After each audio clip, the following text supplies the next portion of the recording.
Boa noite. Hoje, última terça-feira do mês, não estaremos respondendo perguntas. Nós vamos comentar sobre um tema que é muito falado, muitas vezes criticado, mas que teve uma importância cabal na história da igreja. É o movimento pentecostal. O movimento pentecostal ele tem uma marca, uma data, sobre algo que aconteceu em 1906, ali na Rua Azusa 318, em Los Angeles. Mas esse movimento saiu do nada? Não, ao longo da história nós tivemos alguns avivamentos que vão influenciar de alguma forma esse movimento. Por exemplo, o avivamento wesleyano, no século XVIII, tem uma influência muito grande sobre o movimento pentecostal.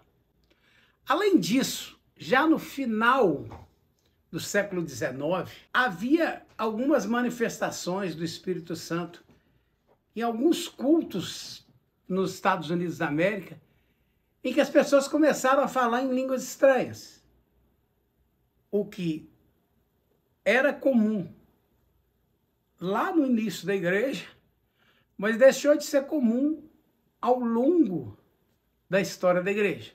E ali há um reavivamento de se falar em línguas. Nós temos um personagem, William Seymour, William Joseph Seymour.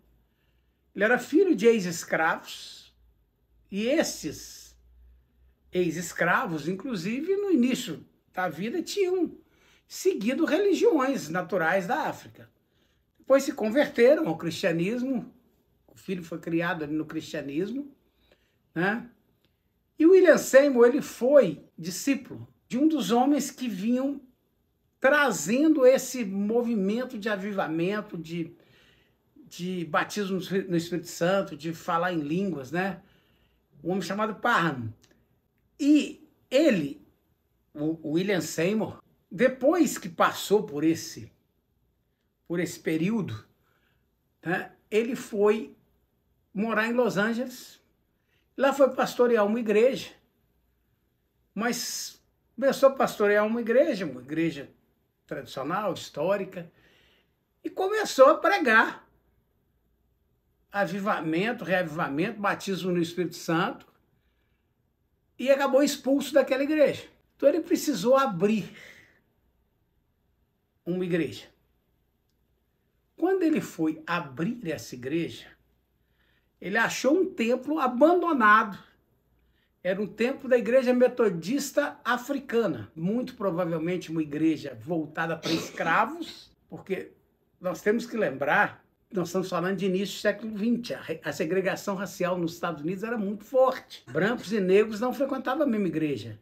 O Seymour, para fazer o curso que eu falei, né, foi uma exceção, foi aberto uma exceção, porque negros não podiam fazer tal curso.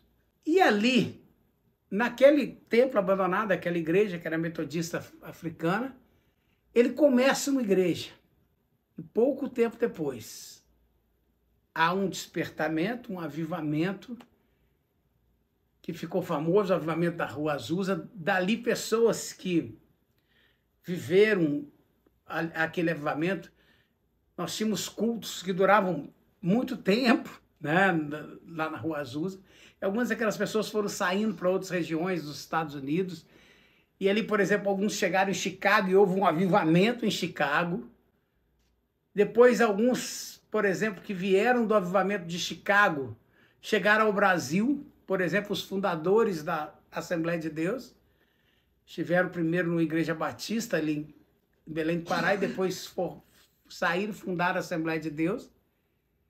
Fruto desse movimento. Eu posso dizer, com certeza, que o movimento pentecostal teve uma influência no evangelho tão forte quanto a reforma. Porque há uma ruptura com várias estruturas. Alguém vai falar assim, mas existem igrejas que não aceitam o movimento pentecostal, mas mesmo essas igrejas, de alguma forma, os seus cultos, as suas práticas foram influenciadas pelo movimento pentecostal. E nós tivemos, por exemplo, trazendo já para o exemplo brasileiro, né? Mas no início do século XX chega as primeiras igrejas pentecostais, depois surgem as primeiras pentecostais de origem brasileira mesmo, com pastores brasileiros, como a Brasil para Cristo, a Deus é Amor. E nos anos 60, nós vamos ver esse avivamento, este movimento pentecostal atinge as chamadas igrejas históricas. E aí nós vamos ver um movimento de avivamento dentro de igrejas batistas, dentro de igrejas presbiterianas, dentro de igrejas metodistas. Então a gente vê algumas igrejas históricas receberem esse mover do Espírito Santo. Pessoas que eram crentes ali, os crentes tradicionais, falando em línguas estranhas, sendo batizados no Espírito Santo. Então, foi um movimento que vai mudar toda a história. Esse é o movimento pentecostal. Chegamos ao final de mais esse vídeo. Se você quer saber mais sobre o movimento pentecostal, visite a página Pentecostal Ortodoxia no Instagram. Lá tem muita informação sobre o movimento pentecostal. E se você gostou desse vídeo, deixa aí seu like, se inscreve no nosso canal caso não seja inscrito, ative o sininho do nosso canal para receber as nossas notificações. Se você tem uma dúvida, mande-nos a sua dúvida. As nossas redes sociais estão aí na sua tela. Você pode conhecer mais sobre o nosso ministério através dessas redes sociais e pode mandar a sua pergunta. E nós vamos respondê-la aqui. É nosso compromisso. Semana que vem estaremos de volta. Até semana que vem.